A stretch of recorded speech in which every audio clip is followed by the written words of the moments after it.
जय हिंद दोस्तों, नमस्ते, सत श्री अकाल, केम छो, आदाब, राधे राधे। स्वागत है आप सभी का मेरे YouTube channel sports prediction expert UK पे, जहाँ पे मैं आपका होस्ट और आपका दोस्त उमेद कृष्ण पेश हूँ एक और गजब के डिटेल एनालिसिस वीडियो के साथ, जहाँ हम कवर करने वाले हैं टाटा आईपीएल 2025 के मैच नंबर 62 का एनालिसिस, जो कि खेले जाने वाला है Rajasthan Royals versus Chennai super Kings के बीच में। ये 9 नंबर पे टीम है राजस्थान, 10वें पे है चेन्नई। डेड रबर होने वाला है, बट यहाँ पे इंटरेस्टिंग चीज़ ये है कि राजस्थान रॉयल्स का ये आखिरी मैच है सीजन का। 13 में से सिर्फ 3 मैच जीते हैं, बैक टू मैचेस हारते गए, बैक टू बैक मैचेस हारे, कम मार्जिन से हारे, 1 2 3 4 रन से हारे। 15 से 18 ओवर तक अच्छा क्रिकेट खेलती है रन चेस के दौरान राजस्थान, लास्ट 2 ओवर में चोक करती है और उसी के बेसिस पे पिछला मैच भी सिर्फ 10 रन से हार करके हारी है पंजाब किंग्स से। तो इनकी 13 मैचों में सिर्फ 3 जीत है। वहीं बात करेंगे अभी चेन्नई सुपर किंग्स की, तो इनके 12 मैच हुए हैं, इनने भी सिर्फ 3 मैच जीते हैं, 9 मैच हारे हैं, इनके 2 मैचेस बचे हैं। अभी राजस्थान से खेलना है, फिर इनका एक और मैच बाकी है। तो बहुत इंटरेस्टिंग तो मैच नहीं है, बट इनकी नेक्स्ट ईयर की प्रिपरेशन देखने को मिलने वाली है। तो चलिए करते हैं शुभारंभ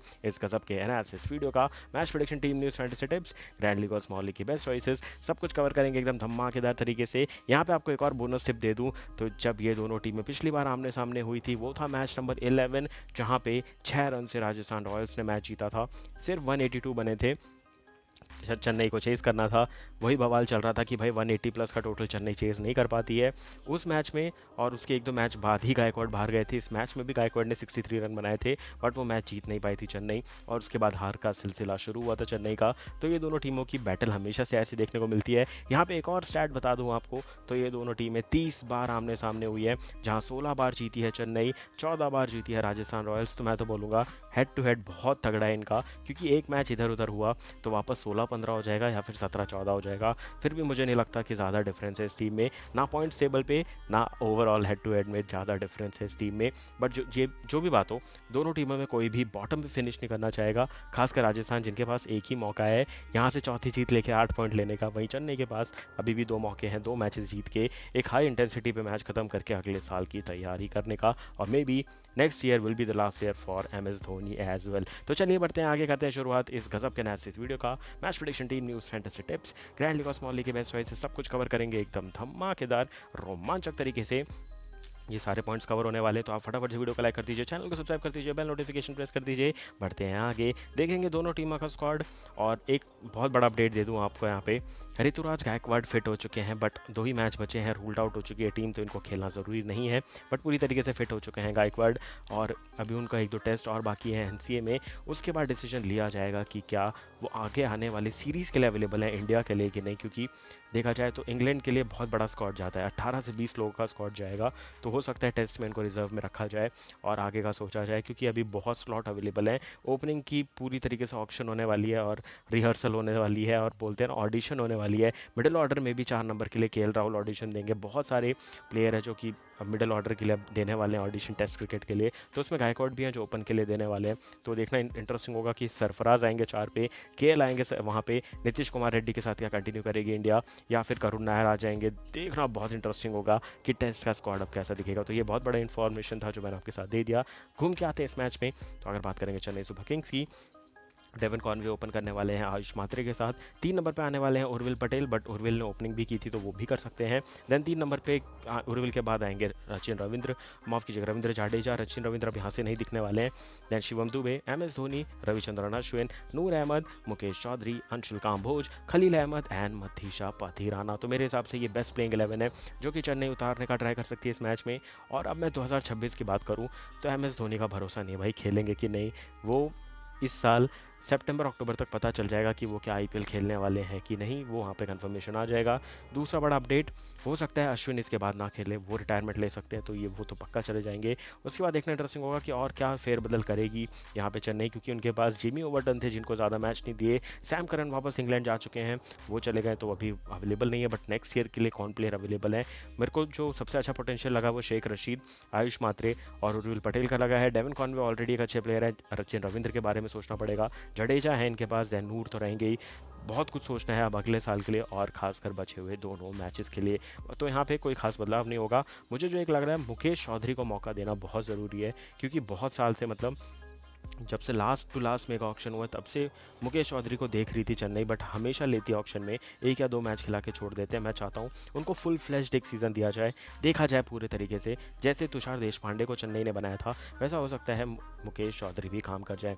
बढ़ते हैं आगे, देख लेते हैं राजस्थान रॉयल्स का प्लेइंग 11, इनका स्क्वाड और इनका क्या अपडेट है। तो पहला अपडेट, जो 9 दिन के लिए टाटा आईपीएल रुका था उससे फ़ायदा हुआ संजू सैमसन को, पूरी तरीके से फिट एंड अवेलेबल हो चुके हैं। 3 नंबर पर बैटिंग करने वाले हैं जायसवाल और वैभव सूर्यवंशी ओपन करने वाले हैं, और उसके बाद 3 नंबर आ गए हैं वापस संजू सैमसन। और इनकी जगह क्यों बन पाई, क्योंकि नीतीश राणा रूल्ड आउट हो चुके हैं टूर्नामेंट से। उनकी जगह लुइस डी प्रिटोरियस आए हैं, जो इनकी जगह नहीं बन पाएगी क्योंकि अगेन फॉरेन प्लेयर हैं और उनको एडजस्ट करना मुश्किल होगा। उसके बाद ध्रुव जुरेल एंड रियान पराग दिखेंगे विद सिमरन हिटमायर, जो कि फिनिशिंग करते हुए नजर आएंगे। इम्पैक्ट प्लेयर में कुमार कार्तिकेय आते हैं या फिर शुभम दुबे आते हैं, जैसा कि हमने देखा है। उसके बाद वनिंदु हसरंगा दिखेंगे। ख्वाना मफाका को लेके आई है टीम, क्योंकि साउथ अफ्रीका का स्क्वाड WTC के लिए अनाउंस हो चुका है। ख्वाना मफाका वहाँ पे सिलेक्ट नहीं हुआ है, तो वो अभी भी अवेलेबल है, तो वो खेलते हुए नजर आएंगे। फजल फारूकी को विकेट नहीं मिले सीज़न, जिनके विकेट मिलने ज़रूरी थे। अब देखते हैं आखिरी मैच है कितनी जोर लगा सकती है राजस्थान रॉयल्स। उसके बाद आकाश मडवाल एंड तुषार देशपांडे खेलते नजर आएंगे। संदीप शर्मा का रूल्ड आउट होना बहुत बड़ा झटका था, और राजस्थान रॉयल्स ने आवेश खान को रिटेन नहीं किया था, मुझे वो भी बहुत बड़ा झटका लगा था जब उन्होंने उनको रिटेन नहीं किया था। प्लस जोफ्रा आर्चर चले गए, तो इनकी बहुत कम पॉसिबिलिटी है अब यहाँ से मैच जीतने की। तो मुझे लग रहा है मैच चेन्नई जीत रहा है, जो कि मैं अभी से आपको एक अपडेट दे देता हूँ। बढ़ते हैं आगे, चलिए फटाफट से देख लेते हैं कहाँ होने वाला है ये मैच। तो अरुण जेटली स्टेडियम में होने वाला है। बट आप बोलेंगे भाई दिल्ली में मैच क्यों हो रहा है, एक राजस्थान की टीम है दूसरी चेन्नई की, तो सिक्योरिटी रीजन से ऐसा हो रहा है। दिल्ली, बेंगलोर, मुंबई, अहमदाबाद, यहीं पे वेन्यू पे मैचेस होने वाले हैं, एंड ईडन गार्डन्स कोलकाता। इसके अलावा और कहीं मैच नहीं होने वाले हैं। और प्ले ऑफ के मैचेस देखना इंटरेस्टिंग होगा, कौन सी 4 टीम क्वालिफाई करेगी। तो हमें पता है अब RCB कर गई है, पंजाब कर गई है, GT कर गई है, तो होम वेन्यू भी अब वैसे डिसाइड किए जाएंगे, प्ले ऑफ के मैचेस भी वैसे ही डिसाइड किए जाने वाले हैं। बात करेंगे दिल्ली के स्टेडियम की, तो ये जाना चाहता था 200, 210, 220 के लिए, बट अब यहाँ पे एग्जैक्ट 200 बन रहे हैं। तगड़ा मैच हो रहा है। पिछला मैच जो यहाँ पे हुआ था वहाँ पे दिल्ली कैपिटल्स ने 200 बनाए थे और 200 चेज हुए थे। 10 विकेट से जीता था GT, जहाँ शतक आया था KL राहुल का पहले बैटिंग करते हुए, और उसके बाद रन चेस के दौरान साई सुदर्शन का शतक आया था। नॉट आउट 93 गए थे शुभमन गिल, तो यहाँ पे बहुत रन है, और आप टिक गए तो बहुत ही अच्छी बल्लेबाजी कर सकते हैं, तो वो यहाँ पे देखने को मिलेगा। स्पिनर के लिए कुछ भी नहीं है, फ्लैट ट्रैक है, फास्ट बॉलिंग पे ध्यान देना बहुत ज़रूरी है, क्योंकि स्पिनर के लिए कुछ भी नहीं है यहाँ पे।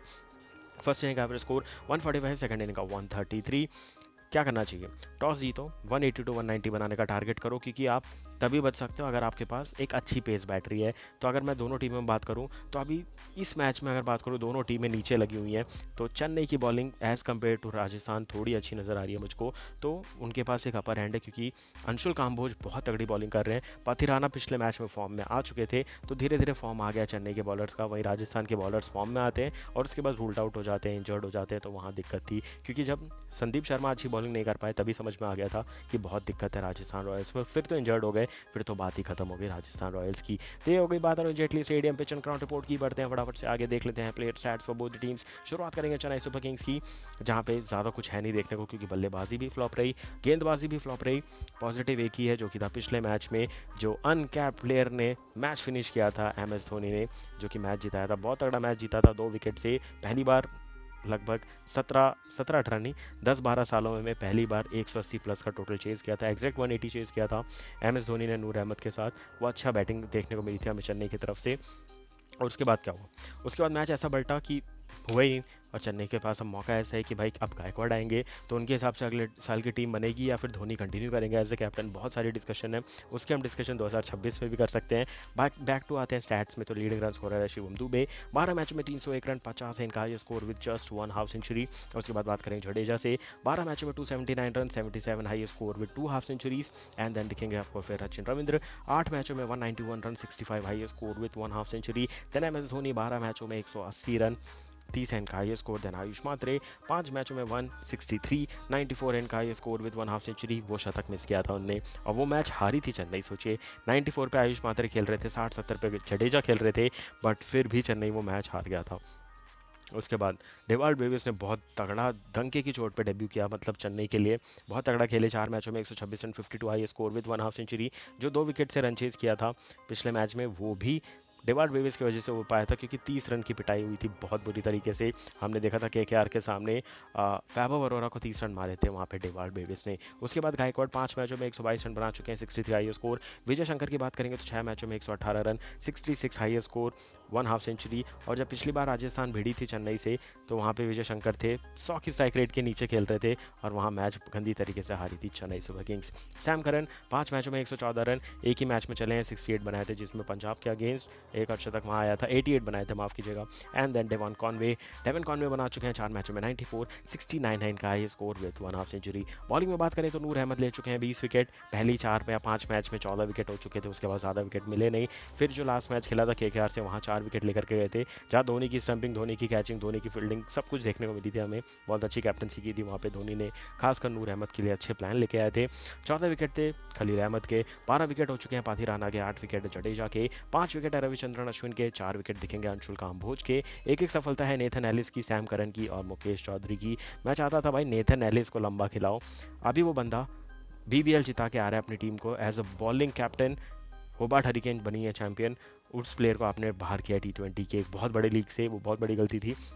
आप पति राणा और नेथन एलिस के साथ कमाल कर सकते थे। और आपको याद होगा पंजाब से जब नेथन एलिस खेले थे, जितने मैच नेथन एलिस खेले थे, पंजाब की बॉलिंग बहुत स्ट्रांग नजर आती थी, बट नेथन एलिस को ज़्यादा मौके ना पंजाब ने दिए ना इस सीज़न चेन्नई ने, जो कि बहुत बड़ा सरप्राइज था मेरे लिए। ये होगी बात चेन्नई सुपर किंग्स की। बढ़ते हैं आगे, देख लेते हैं राजस्थान रॉयल्स के प्लेयर स्टैट्स, जहाँ लीडिंग रन स्कोरर है यशस्वी जायसवाल। 13 मैचों में 523 run, 75 high score with 6 half century. धीरे धीरे पिक कर गया सीजन, अब आखिरी मैच है, देखना इंटरेस्टिंग होगा कि क्या 600 के आंकड़े को पार कर पाएंगे। दैन रियान पराग 13 मैचों में 390 run, 95 high score with 1 half century. Season खराब गया, कैप्टनसी भी खराब हुई, बहुत अच्छा मौका था रियान पराग के पास अपनी कैप्टनसी में जलवा करने का, बट नहीं कर पाए। ध्रुव जुरेल 13 मैचों में 302 run, 70 high score with 2 half centuries. Then Sanju Samson 8 मैचों में 244 run, 66 high score with 1 half century. And then Shimron Hetmyer 13 मैचों में 227 run, 52 high score with 1 half century. Shimron और ध्रुव जुरेल ने तो भाई 3 से 4 मैच खड़े खड़े हरा दिए, एक मैच सुपर ओवर में ले जा करके हरा दिया, बट ये लोग मैच नहीं जिता पाए। और 1-2 मैच तो रियान पराग से भी फंस गया था, शुभम दुबे से भी फंस गया था, बट 5 मैच आराम से यहाँ से राजस्थान जीत सकती थी सीजन में। 10 पॉइंट वो होते, ऑलरेडी 6 पॉइंट है, 16 पॉइंट पे हो सकती थी राजस्थान, एक अच्छा सीजन हो सकता था, बट जो चीज़ हो चुका है उस पर अब पछतावा होए क्या, जब चिड़िया चुग गई खेत। उसके बाद नीतीश राणा 11 मैचों में 217 रन के साथ 81 high score with 2 half century, ruled out हो चुके हैं। देन वैभव सूर्यवंशी 6 मैचों में 195 run, 101 high score with 1 century. बहुत आतंक मचाया था, बट अब पता चल गई है रियलिटी, अब पूरे एक्सपोज हो चुके हैं वो क्रिकेट में। अगर मैं बात करूँ तो हर प्लेयर उसके लिए अब गेम प्लान लेके आने वाला है भाई। 14 साल का बच्चा किसी भी 28, 26, 30 साल के बॉलर को पिटाई कर दे तो उसको भी अच्छा नहीं लगेगा, वो पक्का गेम प्लान लेकर के आएगा। तो ऐसे नहीं है भाई, 14 साल का बच्चा है तो सिर्फ पिटाई करेगा हमेशा फेमस होगा भाई, डाउन टाइम आएगा, क्योंकि सामने बहुत बड़े बड़े दिग्गज बैठे हैं जो बॉलिंग कर रहे हैं, तो उनके सामने भी थोड़ा संभल के बल्लेबाजी करनी पड़ेगी, आप हमेशा बल्ला नहीं फेंक सकते।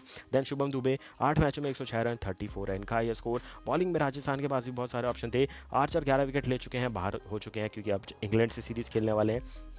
तीक्ष्णा के 11 विकेट हैं, वनी ध्वसरंगा के 10 विकेट है, संदीप के 9 विकेट थे, तुषार देशपांडे के 8 विकेट है, 3 विकेट है रियान पराग के, बट रियान पराग ने बहुत बड़े बड़े विकेट लिए भाई सीजन, कुछ भी बोलो। देन कुमार कार्तिकेय के 2 विकेट, फिर खोना मफाकों को पिछले मैच में 1 विकेट मिला था, युद्धवीर के 1 विकेट है और आकाश मडवाल के नाम पे है 1 विकेट। इसी के बेसिस पे हमारी ग्रैंड लीग और स्मॉल लीग की टीम बनेगी। तो चलिए बढ़ते हैं आगे, हमारी फैंटेसी टीम देख लेते हैं। लेफ्ट में दिखेगी ग्रैंड लीग की टीम, 4 विकेट कीपर में दिखेंगे Devon Conway with Dhruv Jurel, माफ़ कीजिएगा उरुल पटेल। फिर ऑलराउंडर्स और बल्लेबाजी में देखोगे तो मैंने टोटल 6 का कॉम्बिनेशन रखा है, जहां बल्लेबाजी में शिवम दुबे, जायसवाल और वैभव सूर्यवंशी। यहाँ भी बहुत बड़ा पॉइंट है, दुबे से बॉलिंग नहीं करवा रहे हैं, सिर्फ इंपैक्ट प्लेयर में लाके बल्लेबाजी करवा रहे हैं, वो भी गलत डिसीजन है चेन्नई का। उसके बाद ऑलराउंडर में है जडेजा, वनी ध्वसरंगा एंड रियान पराग। बॉलिंग में देखेंगे तो मैंने तीनों चेन्नई के बॉलर रखे हैं, खलील, नूर एंड पाथी राणा। ये थोड़ी यूनिक टीम है, रिस्की टीम है, इसीलिए ग्रैंड लीग की टीम है। कैप्टन की चॉइस की बात करेंगे तो Riyan Parag and Vaibhav Suryavanshi. Vice captain की चॉइस है Devon Conway and Urvil Patel. ये होगी ग्रैंड लीग की टीम। बात करते हैं स्मॉल लीग की टीम की। विकेट कीपर में रहेंगे संजू सैमसन विद ध्रुव जुरेल, बल्लेबाजी में रहने वाले हैं यशस्वी जायसवाल, फिर डेवार्ड बेविस, वैभव सूर्यवंशी, आयुष मात्रे। अगर शेख रशीद खेलते हो तो मैं उनको लूँगा टीम में। और मुझे अगर लगा एक एक्स्ट्रा ऑलराउंडर होना चाहिए फुटबॉलर, तो मैं पक्का से यहाँ इस टीम से वैभव सूर्यवंशी को ड्रॉप करूँगा, याद रखिएगा।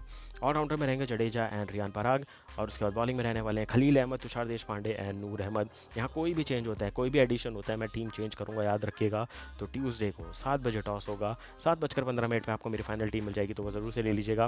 कैप्टन की चॉइस देख लीजिए, फिर यहाँ पे देखेंगे आपको संजू सैमसन, ध्रुव चुरेल एज कैप्टन। वाइस कैप्टन की चॉइस दिखेंगे आपको यशस्वी जायसवाल एंड जडेजा। कैप्टन की फर्स्ट चॉइस यहाँ पे है डेवाल्ड डेविस, तो वो ध्यान दे के टीम बना लीजिएगा। तो टीम बना करके रेडी हो जाइए, बैक टू बैक मैचेस होने वाले हैं, और अब तो 10 से भी कम मैचेस बचे हैं। प्ले ऑफ बहुत जल्द आने वाला है, टॉप 4 की जगह भी सील होने वाली है, तो देर के इस बात की टीम बना करके रेडी हो जाइए। मिलूंगा बहुत जल्द आने वाले मैचेस और प्ले ऑफ के मैचेस के एनालिसिस के साथ, तब तक के लिए मुझे दीजिए इजाजत। Thank you for watching, take care and bye bye.